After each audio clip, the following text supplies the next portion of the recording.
¿Qué es la enfermedad celíaca? A la que también le podemos llamar como sprue celíaco o como enteropatía sensible al gluten. Y se le define como una patología autoinmune generalizada, la cual está caracterizada por una inflamación crónica y atrofia de la mucosa del intestino delgado a causa de una exposición al gluten en la dieta de las personas que están genéticamente predispuestas.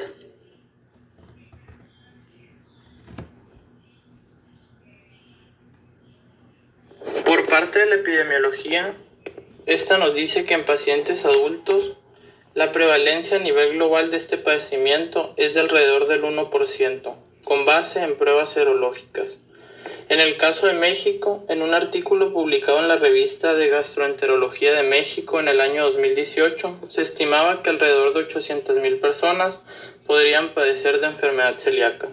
Sin embargo, se cree que los casos conocidos de enfermedad celíaca son solo la punta del iceberg, ya que se cree que por cada caso confirmado hay aproximadamente entre 5 a 10 casos que no se han confirmado aún. Por otra parte, entre los grupos con alto riesgo de padecer este padecimiento se encuentran aquellos que sufren de enfermedades autoinmunes, como es el caso de la diabetes mellitus tipo 1, los que padecen de tiroiditis autoinmune y pacientes con síndrome de Down o de Turner, entre algunos otros más. Por parte de los pacientes pediátricos, la prevalencia del padecimiento a nivel global va a ser similar, entre 0.5 a 1%.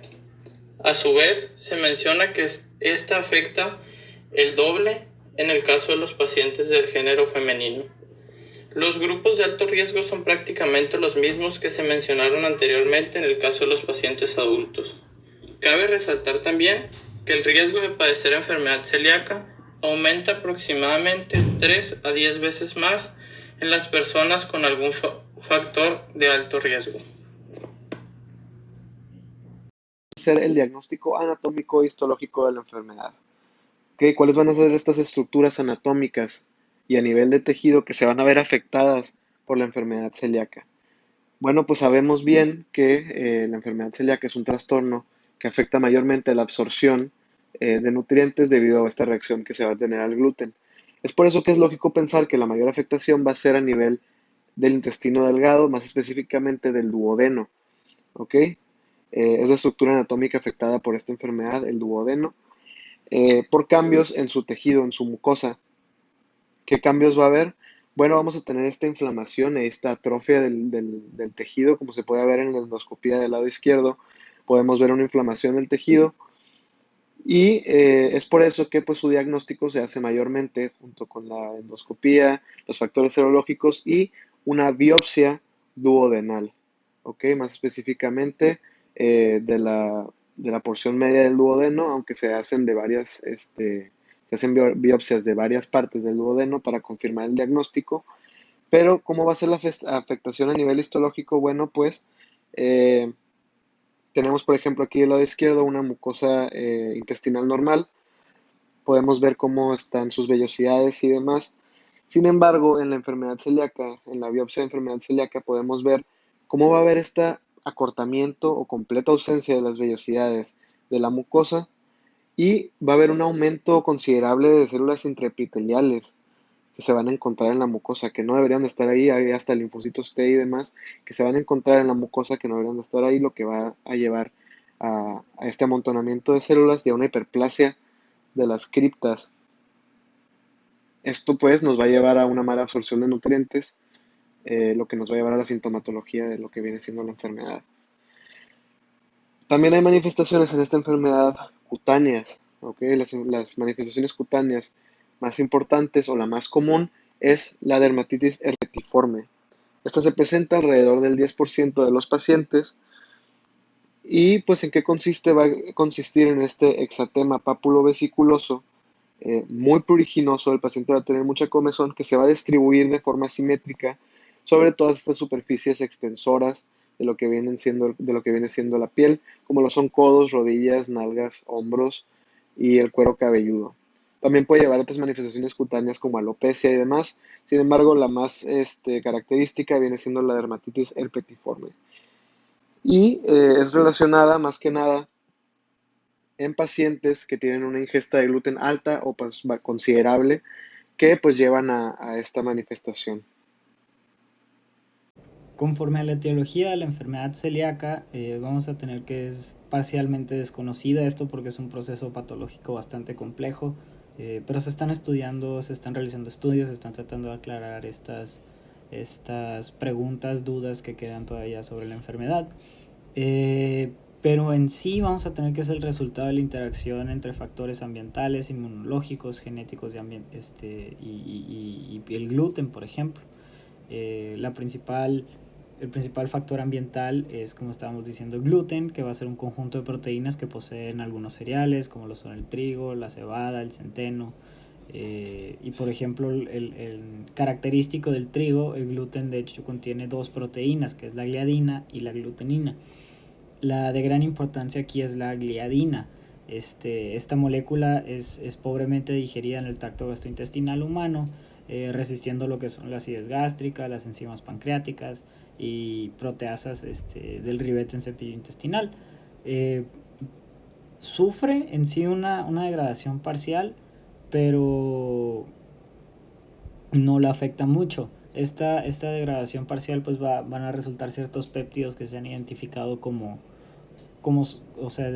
se han identificado como lo son como epítopes más bien inmunogénicos. El más importante es uno de 33 aminoácidos. Los factores inmunológicos, tenemos como principal factor a la inmunoglobulina A y al complejo mayor de histocompatibilidad y a los genes, que codifican para como factor genético. Pero bueno, es bastante fundamental el componente inmunológico, ya que es la que media lo que son las reacciones que tienen pues ya efecto a nivel epitelial y van a producir la sintomatología característica. Comprende lo que son reacciones inmunitarias de adaptación innatas y en especial las inmunoglobulinas A son las antigliadina, antiendomicio y anticuerpos TTG. No se sabe hasta ahorita si son primarios o secundarios al daño hístico, pero se tienen varias teorías diciendo que apuntando hacia a lo que es a que son primarios. Y como factores genéticos contamos con lo que son pues ya los genes que codifican para lo que es el complejo del HLA o el MHC. La enfermedad celíaca casi solo se manifiesta a lo que se ha encontrado en estudios en individuos que expresan alelos del HLA-DQ2 o el alelo HLA-DQ8, que en sí explica lo que sería la agregación familiar de la enfermedad, pero se deben involucrar otros factores aparte de presentar el alelo, puesto que el 30% de la población general va a expresar el HLA-DQ2 y pues es evidente con ese 30% de ese 30% que solo una minoría de estos va a ser susceptible a desarrollar la enfermedad celíaca. Igual se tienen que considerar muchas interacciones por fuera de eso, no es nomás, es más bien una interacción bastante compleja entre los tres. Bueno, conforme a la fisiopatología de la enfermedad celíaca, empezamos por lo que es la presencia de gluten en el lumen intestinal. Primero pues va a ser digerida en el mismo lumen a lo que son moléculas de gliadina, y estas moléculas de gliadina pasan para adentro, o sea, hacia la lámina propia del intestino. Esta gliadina va a empezar a inducir lo que son cambios por medio de la inmunidad innata en el mismo epitelio y ya cambios en la lámina propia por medio de la inmunidad adaptativa. En el epitelio el daño pues va a provocar lo que es la sobreexpresión de una interleucina, ¿sí? La interleucina 15, y esta interleucina 15 va a activar a los linfocitos intraepiteliales, que son estos pequeños digamos, círculos azules que estábamos señalando. Estos linfocitos pues se van a empezar a tornar citotóxicos y van a empezar a dañar a los enterocitos, que van a empezar a expresar proteínas de estrés en su superficie. Y pues ya volviendo aquí arriba a lo que es el gluten, otras situaciones ambientales, por ejemplo como lo son las infecciones, pueden llegar a aumentar la permeabilidad intestinal y aumentar el flujo de gliadina hacia la lámina propia, o sea, pasando la barrera epitelial de los enterocitos. Ya una vez que entró a la lámina propia, la gliadina va a ser deaminada por lo que es la enzima transglutaminasa tisular, esta de aquí. Y bueno, ya después de la degradación resulta en lo que es la gliadina deaminada, que lo estamos observando aquí en rojo. Y esta va a ser presentada por interacciones del MHC y en estos casos pues la genética tiene un factor muy importante determinando el desarrollo de la enfermedad celíaca, ya que cuando interactúa con HLA de Q2 o de Q8, la gliadina entonces se presenta lo que son linfocitos TCD4 positivos, resultando pues en una mayor producción de citocinas, que a su vez pues están siendo expulsadas, están ocasionando el daño epitelial y resulta en lo que es la atrofia vellosa, en la hiperplasia de criptas, en la linfocitosis interepitelial. Al igual, las TCD4 positivas les empiezan a presentar el antígeno a los linfocitos B, los cuales empiezan a producir anticuerpos, en específico inmunoglobulina A, antitransaminasa tisular, antiendomicio, antigliadina, que nos empiezan a todavía dar reacciones de daño epitelial. Por ejemplo, vean como aquí tenemos el borde en cepillo característico del intestino, y conforme se va avanzando por acá se empieza a perder esta estructura íntegra de la pared, lo cual nos empieza a dar pues mucha mayor facilidad en el desarrollo, por ejemplo, de la diarrea. En estos casos, sí, la diarrea de la enfermedad celíaca va a tener varios mecanismos patógenos.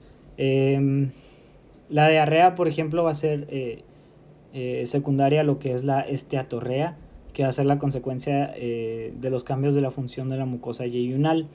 Puede ser también secundaria a una deficiencia de lactasa, un efecto pues de los cambios de la función enzimática del borde en cepillo yeyunal. Como vamos a estar viendo, pues este daño importante al epitelio que estamos observando influye muchísimo en la patología. Básicamente va a estar redundando en esta alteración epitelial.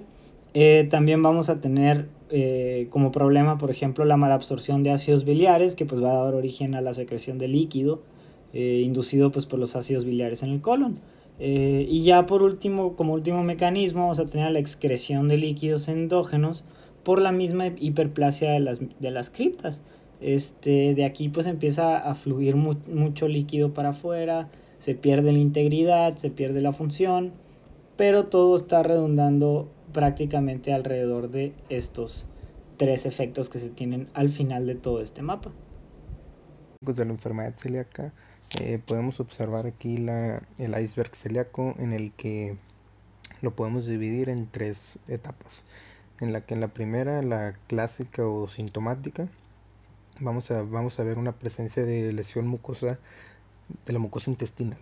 En la segunda, en la etapa silente, en la enfermedad celíaca silente, que de igual manera va a haber una lesión de la mucosa intestinal. Esta se define por la presencia de anticuerpos específicos, en la que puede haber un daño intestinal, pero no van a haber suficientes síntomas o signos que nos puedan indicar acerca de una enfermedad celíaca. En la parte 3 tenemos la enfermedad celíaca latente, en la que la mucosa intestinal se queda normal, que esta es definida pues por la presencia de genes típicos de la enfermedad, en la que no hay presencia de enteropatías, aunque puede haber algún daño intestinal pero a lo largo de toda la vida, pero no indica una enfermedad celíaca. En esta etapa el paciente puede o no presentar síntomas, por lo que hace este tipo de enfermedad celíaca la más compleja de diagnosticar.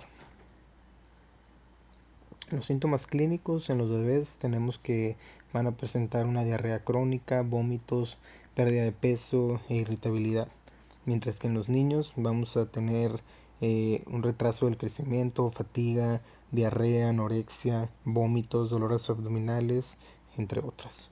En los adolescentes vamos a tener, bueno, estos son principalmente asintomáticos, ¿no? Pero cuando llegan a tener síntomas vamos a encontrar dolores abdominales, cefalea, artralgias, estreñimientos, hábitos irregulares intestinales. En las mujeres vamos a encontrar menarquías retrasadas e irregularidades menstruales. En los adultos vamos a encontrar síntomas como la dispepsia, la diarrea crónica, el dolor abdominal, el síndrome del intestino irritable, dolores óseos y articulares, parestesias, ansiedad, depresión, entre otros síntomas. En los signos clínicos del paciente, en los niños suelen presentar malnutrición, distensiones abdominales, hipotrofia muscular, anemia ferropénicas. En los adolescentes vamos a encontrar aftas orales, hipoplasia del esmalte dental, distensiones abdominales, debilidad muscular, tallas bajas, pérdida de peso más que nada, artritis, osteopenia, queratosis folicular y igual anemia ferropénica. En los adultos vamos a encontrar una malnutrición que puede llegar a ser con o sin pérdida de peso, edemas periféricos, neuropatías periféricas, miopatías proximales, igual anemias ferropénicas, hipoesplenismo y entre otras. Bueno, los estudios de gabinete. Bueno, para hacer el diagnóstico de la enfermedad celíaca se debe tomar en cuenta la clínica sugerente, ¿no? Que estas son pues, manifestaciones clínicas producidas por la ingesta de gluten, ¿no? Que pueden ser pues, síntomas intestinales clásicos como la diarrea, el dolor abdominal, el pérdida de peso, entre otras, ¿no? Siendo estas más comunes en la infancia. Los síntomas intestinales que no son tan clásicos, que suelen ser muy leves e inespecíficos, podemos encontrar enfermedades como el síndrome del intestino irritable, la dispepsia, así como flatulencias, distensión abdominal, estreñimiento y diarrea. Estas tienden a ser más frecuentes en los adultos. Aparte tenemos los síntomas extradigestivos, que estas suelen ser anemias ferropénicas, osteoporosis, dermatitis herpetiforme, entre otras. En ocasiones los pacientes no llegan a presentar ningún síntoma intestinal y solamente presentan manifestaciones extraintestinales como las que acabamos de mencionar. Esta forma también es más común en los adultos. Los marcadores serológicos, bueno, aquí tenemos anticuerpos específicos en sangre que se van a obtener mediante una toma de muestra de sangre periférica, en la que los anticuerpos a determinar son los anticuerpos antitransglutaminasa tisular de tipo IgA e IgG. Este es un test de elección muy bueno, ya que tiene una muy alta sensibilidad. Tenemos también los anticuerpos antiendomicio de tipo IgA e IgG. Este tiende a ser un test solo de confirmación, ya que tiene una muy alta especificidad. Por otro lado, también tenemos los anticuerpos antipéptido de aminado de gliadina de tipo IgA e IgG, que este llega a ser un test alternativo, pero muy útil en casos como de menores de 2 años y en pacientes con un déficit de IgA. También tenemos los marcadores genéticos. Estas son variantes genéticas de los antígenos leucocitarios humanos, en la que se obtiene mediante igual una muestra de saliva o de sangre del paciente, que se utilizan principalmente para excluir el diagnóstico de enfermedad celíaca. Por ejemplo, un resultado negativo, o sea, que no haya presencia de estos genes, va a descartar la posibilidad de poder padecer enfermedad celíaca con aproximadamente un 99% de probabilidad. En el dado caso de la positividad de esta prueba, no necesariamente se diagnostica como enfermedad celíaca, ya que el 30% de la población general va a presentar estos anticuerpos, pero solo del 2 al 3% de los pacientes que presentan estos genes van a desarrollar al final la enfermedad. Por último, el daño intestinal característico, que este es un aumento del número de linfocitos intraepiteliales e hiperplasia de criptas y atrofia biocitaria. Esta se observa mediante una biopsia intestinal obtenida tras una endoscopía digestiva alta. Para valorar este daño histológico se debe realizar, si se realiza, mediante los criterios o la escala de March, que vamos a ver más adelante, que estos criterios, bueno, van a informar del grado de la lesión, ¿no? O de la inflación o del aplanamiento de- del corte histológico. Bien, aquí tenemos la escala de March, en la que en la primera imagen, en la normal 0, vamos a ver una biopsia duodenal normal o con cambios muy mínimos, pero para nada es compatible con la enfermedad celíaca. En la infiltrativa 1 vamos a notar un aumento de linfocitos intraepiteliales mayor a 20 a 25 por cada 100 células epiteliales, que a partir de este nivel ya es totalmente compatible y lo más seguro es que sí sea una enfermedad celíaca. En la hiperplásica 2 vamos a encontrar una hiperplasia de las criptas, que básicamente hay un infiltrado inflamatorio crónico en la submucosa. En la atrofia parcial 3A vamos a encontrar atrofia velocitaria parcial o leve, mientras que en la subtotal 3B vamos a ver una atrofia velocitaria subtotal o moderada, y por último en la atrofia total 3C la atrofia velocitaria va a ser total y completa, dándonos a entender que es el grado más alto de una enfermedad celíaca. Historia natural de la enfermedad celíaca. Enfermedad celíaca. Bueno, hay tres tipos diferentes de enfermedad celíaca. El primero es la latente, donde los individuos son genéticamente susceptibles, pero no van a mostrar manifestaciones clínicas o histológicas. El que sigue es la enfermedad celíaca silente, donde sí se observan anticuerpos de transglutaminasa. Se suelen observar lesiones histológicas típicas y se encuentran los genotipos específicos. Igual esta enfermedad silente a veces puede tener complicaciones, al igual que la enfermedad silente activa, donde se encuentra una sintomatología clásica, ya sea con malabsorción, diarrea, constipación, y se pueden encontrar los anticuerpos específicos. Ok, el gluten es el principal causante de esta enfermedad. Su ambiente pues es la exposición al gluten. Si el individuo llega a comer algún pan o alguna comida que tenga gluten, va a tener sus complicaciones. El agente es el gluten. El gluten es una proteína amorfa que se va a encontrar en el trigo, en la cebada, en el centeno, en el triticale y en la esbelta. Y el huésped es la persona que es genéticamente susceptible. Ok. Primero, los signos y los síntomas suelen ser diarrea, flatulencia, pérdida de peso, estreñimiento, depresión. El diagnóstico diferencial, la enfermedad celíaca puede ser confundida con muchas otras enfermedades. Aquí hay algunas: intestino irritable, alergia al gluten, gastroenteritis viral, giardiasis, insuficiencia pancreática. Su incapacidad es la incapacidad de consumir gluten y como defecto va a afectar al intestino delgado. La enfermedad celíaca se considera una enfermedad crónica, ya que causa una inflamación crónica de la mucosa del intestino delgado. En el tratamiento farmacológico, no hay tratamiento farmacológico 100% aprobado, pero se tienen unos medicamentos que están en fases clínicas.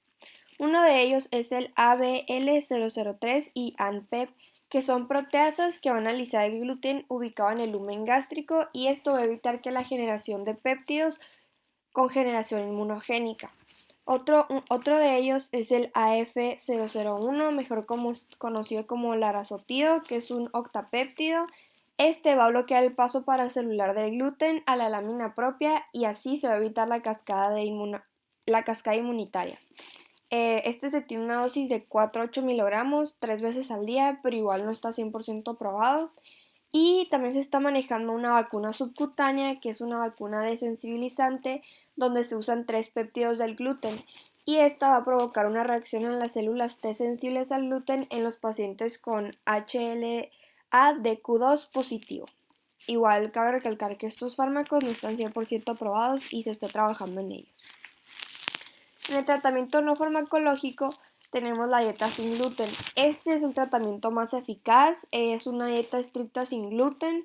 Se recomienda que un nutricista evalúe el caso y guíe la dieta, ya que cada persona tiene necesidades diferentes. Y en niños y en adolescentes a veces es difícil seguir esta dieta, ya que muchos alimentos contienen gluten y se les hace muy difícil. Pero después de 2 semanas de no consumir gluten se ven muchas mejoras, ya sea se bajan los síntomas y va a ver una mejora en el daño histológico. Este suele ser lento, pero es muy eficaz. También otros beneficios es que va a incrementar el peso corporal, va a mejorar la densidad del mineral ósea y va a reducir los riesgos de fertilidad. Los alimentos que sí se pueden comer es arroz, legumbres, quinoas, carnes rojas, mariscos, leche, mantequilla, aceite, aguacate, frutas y verduras.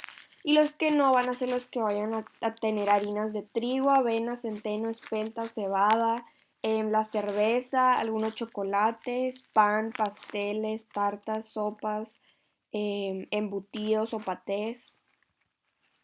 Y en el seguimiento, una sociedad española dice que el seguimiento se debe dar de 3 a 6 meses para así evaluar la evolución de los síntomas, la valoración del estado nutricional, ver cómo ha ido manejando la dieta del paciente, ver cómo está su intestino delgado, si le ha funcionado o si no le ha funcionado.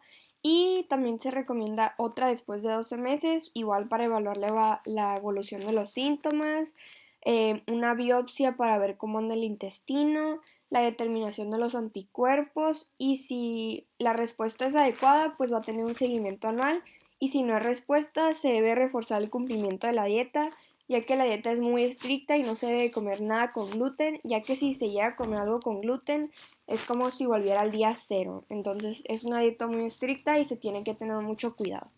Gracias.